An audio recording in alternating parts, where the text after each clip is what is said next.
People summarize all the time in their day-to-day lives. You might summarize something interesting that you read in the news.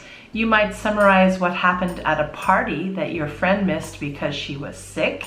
You might summarize what a friend missed in class because he slept in. Or you might summarize a movie plot for a friend who didn't get a chance to see it.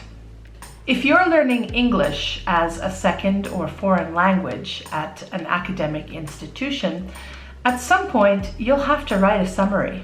Maybe you'll be asked to summarize an article, write a book report, write a response essay, or answer in summary form on a test. Of course, if you're writing a research paper, you'll definitely need to know how to summarize.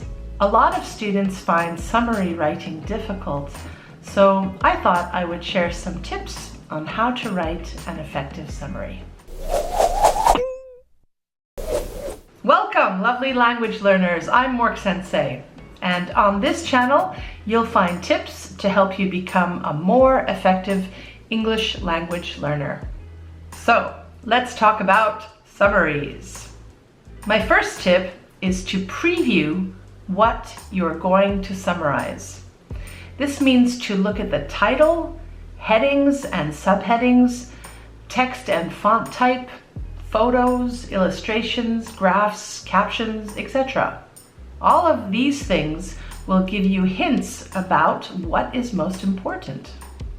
Second, you should read the material and take notes while you're doing it. You can use paper or you can annotate the original material. Annotating means underlining, highlighting, translating, and making notes in the margins or on the sides of what you're reading.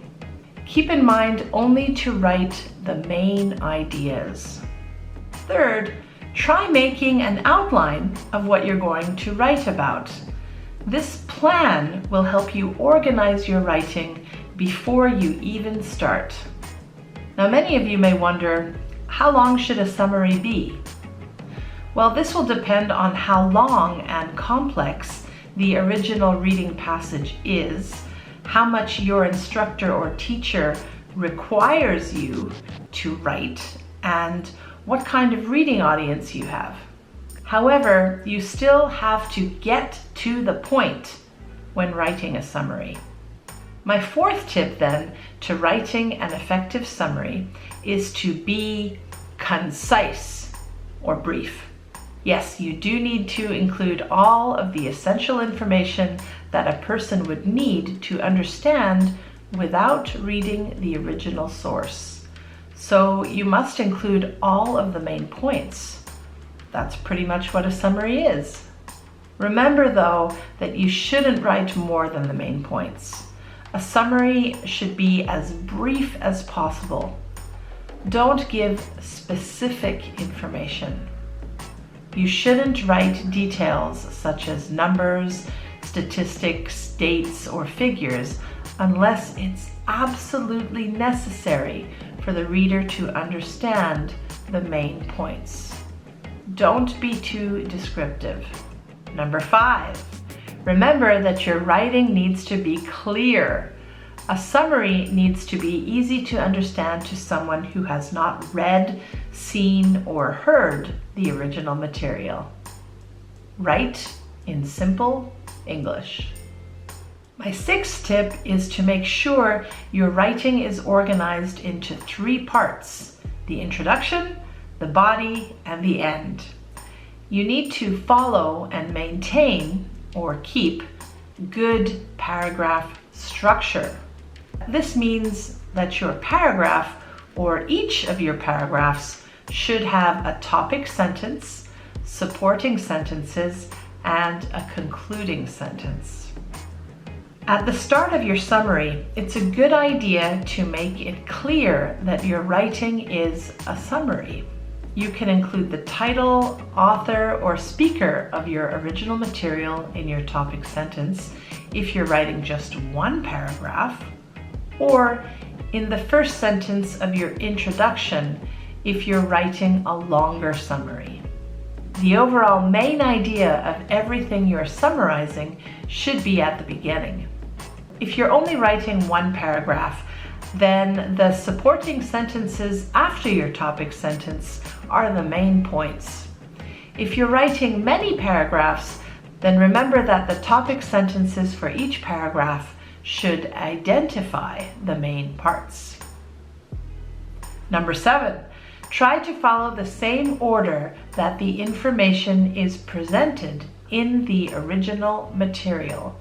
If you're summarizing a story where the original story is not in chronological order, or the order of time, it may make it easier for the reader to understand if you change the order. But in general, you should keep the same order. Next, remember that you should be paraphrasing. You should not be using direct quotes from the original material. Of course, you should not copy and paste sentences right from the original. This is plagiarizing. Plagiarizing means stealing, and you don't want to be doing that. Use your own words. My 9th tip is to avoid looking at the original material when you're writing. For example, if you're summarizing a chapter of a book, try to keep the book closed. Instead, look at the notes you took earlier in addition to your outline. If you look at the original material, you'll be tempted to copy what is written, or only change a little bit, which is not enough probably. Remember, you want to write your own original English sentences. Finally, it's important for a good summary to be objective. This means you shouldn't include your opinion in a summary. A summary is basically a short report about information from someone else's piece of writing or lecture. So there you go. And here's my summary about my summary tips. Preview what you're going to read and summarize.